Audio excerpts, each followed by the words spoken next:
Hi everyone, my name is Arina.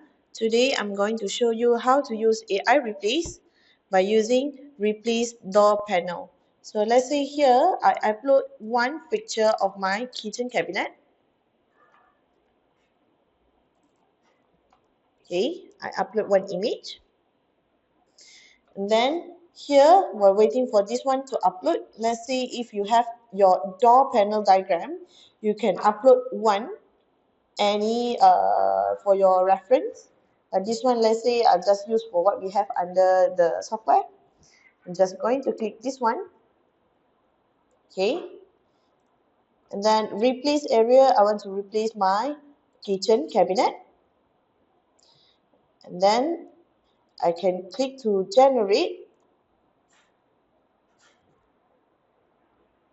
So this one you can refer back to your original image, and this one is the one that we replace the cabinet with new door panel.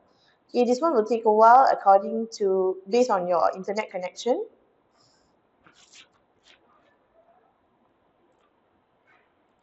Okay, so after the processing image done, you will see they have replaced the door cabinet with a new door panel, new door panel style.